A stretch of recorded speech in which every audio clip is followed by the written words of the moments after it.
Welcome to the Business Miracles Podcast.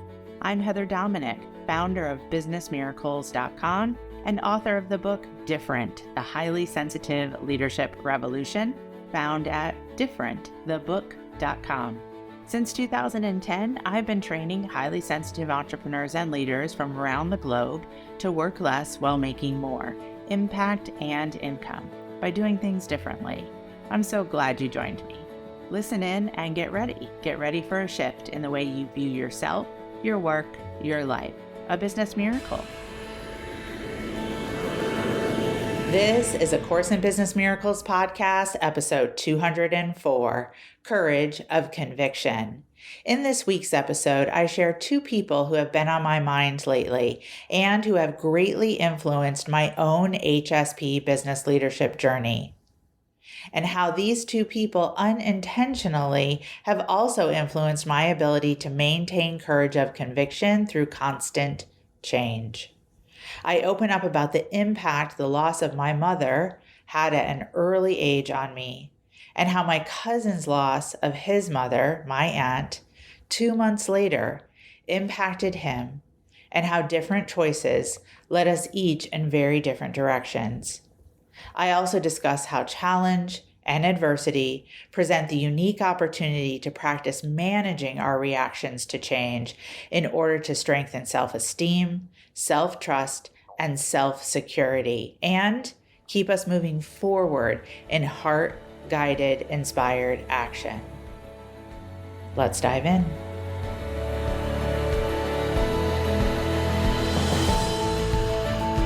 We are here together today to focus in on the topic of master HSP reactions to change and maintaining courage of conviction.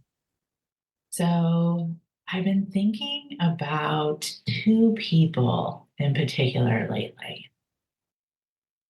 The first person I've really been thinking about a lot is my mother. So probably, as most of you know, I lost my mom at an early age. I was 14. She was 35. And loss at an early age, it just changes you.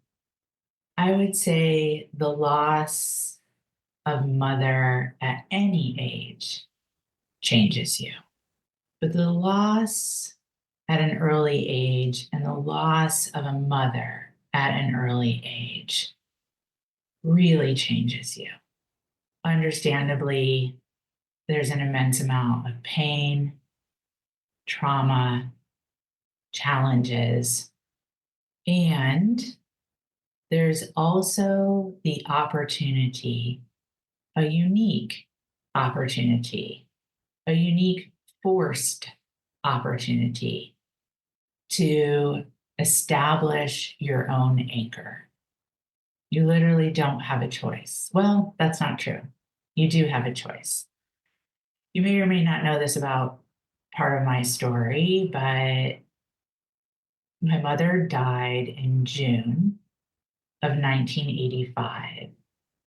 And 2 months later in August, my aunt died.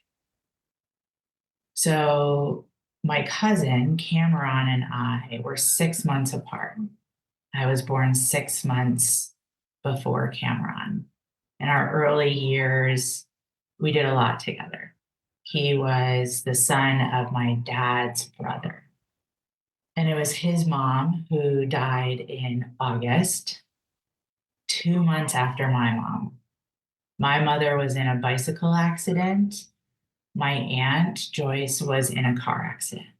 So within a matter of days, two little ones,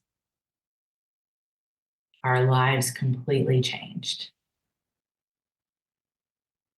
And the way we dealt with that change went in two very different directions.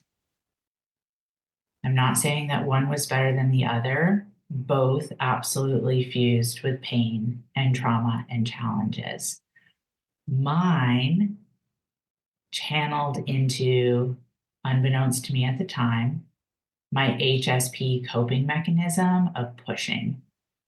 I pushed my way through the pain, the trauma, and the challenges by taking on any and every leadership position that I possibly could.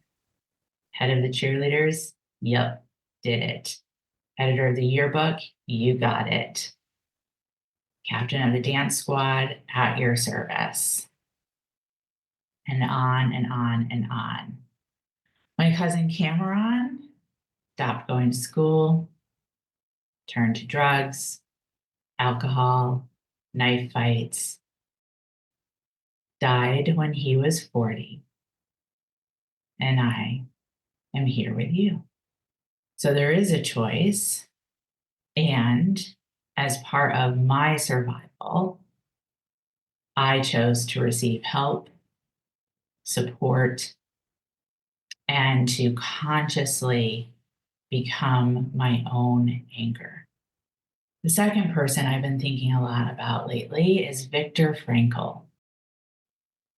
So Viktor Frankl, an Austrian psychiatrist and psychotherapist who developed the psychological approach known as logotherapy, which had nothing to do with internet marketing. Logotherapy was his theory of logotherapy was that the primary motivation of an individual is the search for meaning in life. Frankl and his family were sent to concentration camps because they were Jewish in Germany in the 1930s and 40s.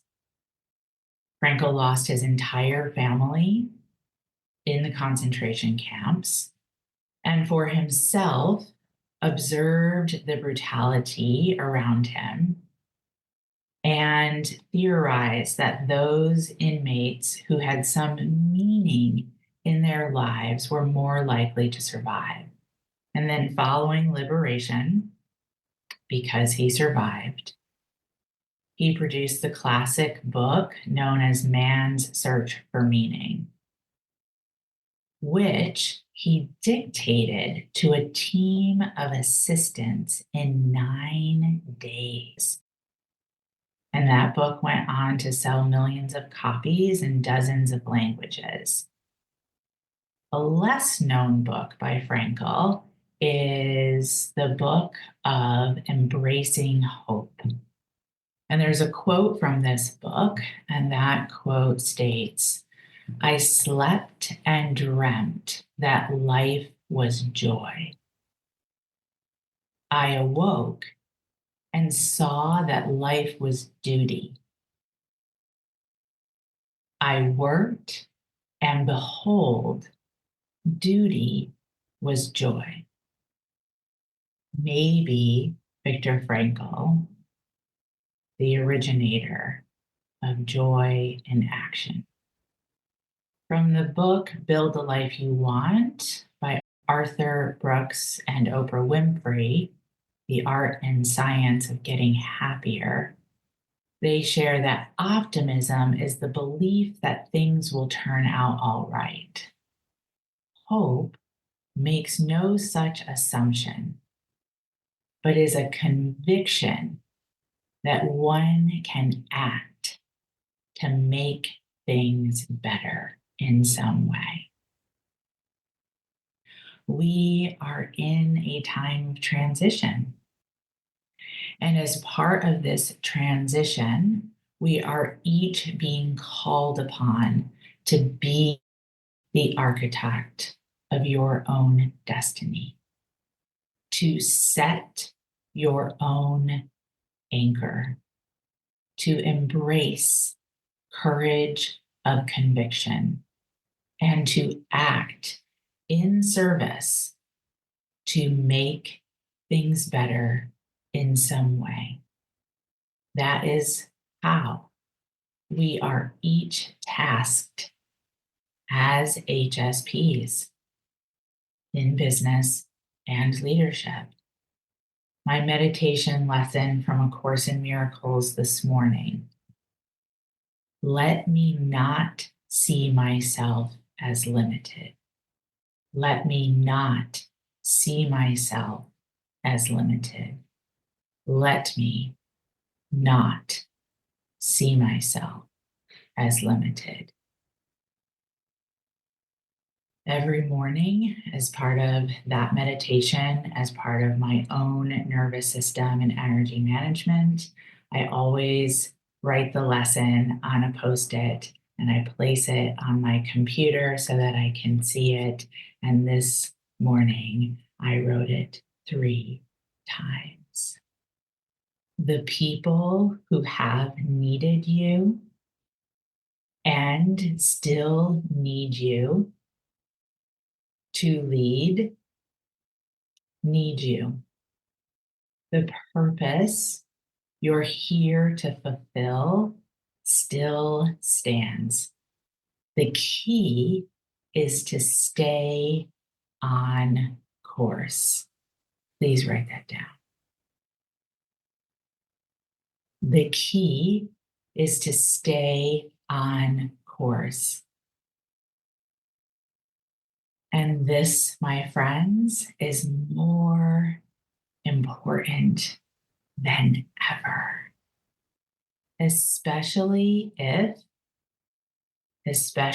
when challenged by change. Please write that down.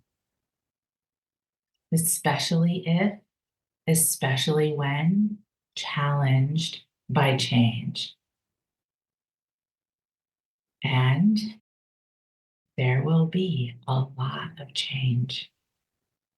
As we lean in to mastering reactions to change, our self-esteem will strengthen over time. Now, we look at denial and shame and anger and confusion and depression, which are all very normal reactions to change. Often, these reactions can plummet into an experience of crisis.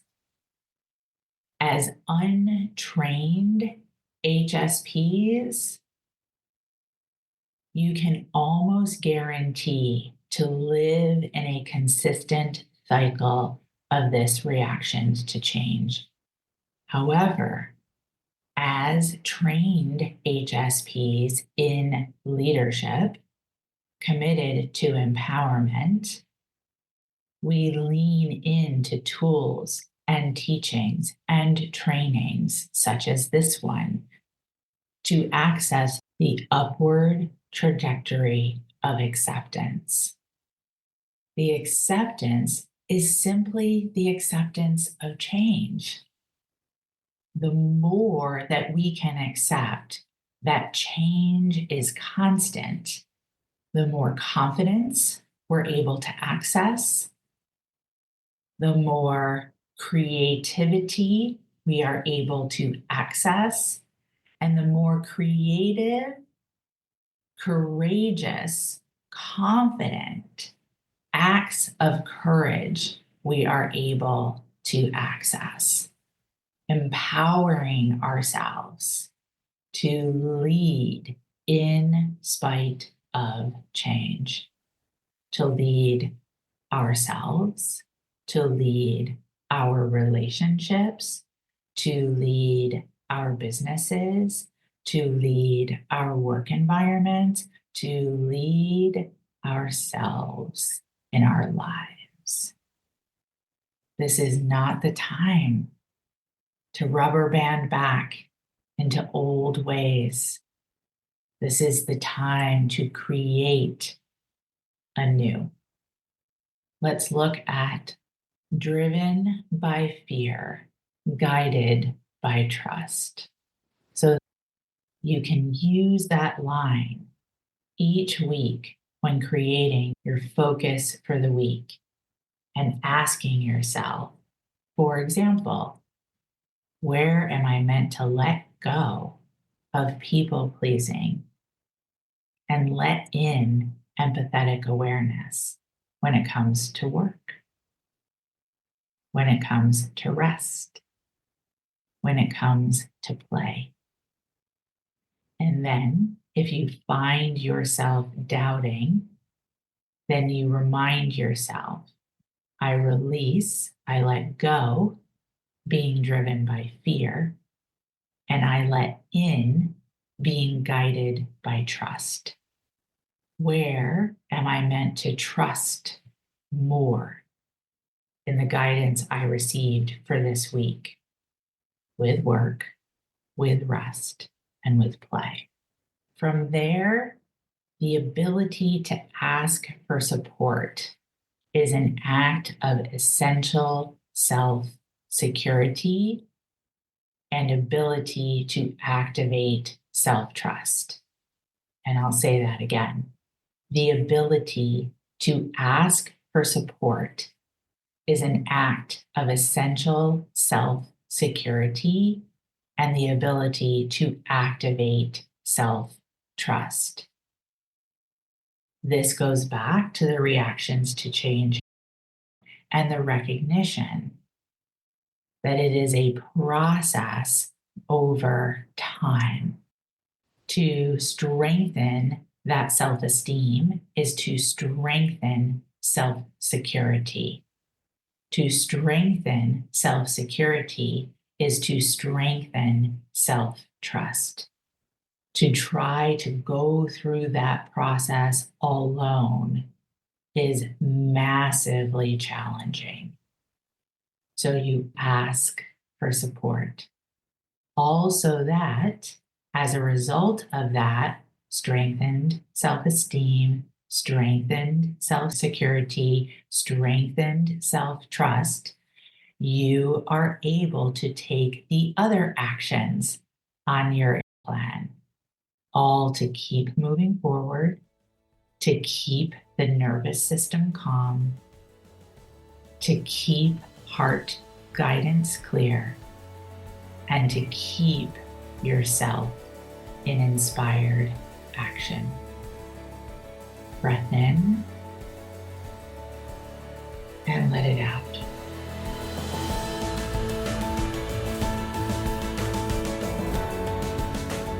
Thank you for being a part of this Business Miracles podcast episode and for beginning to dip your toe into the journey of highly sensitive leadership training.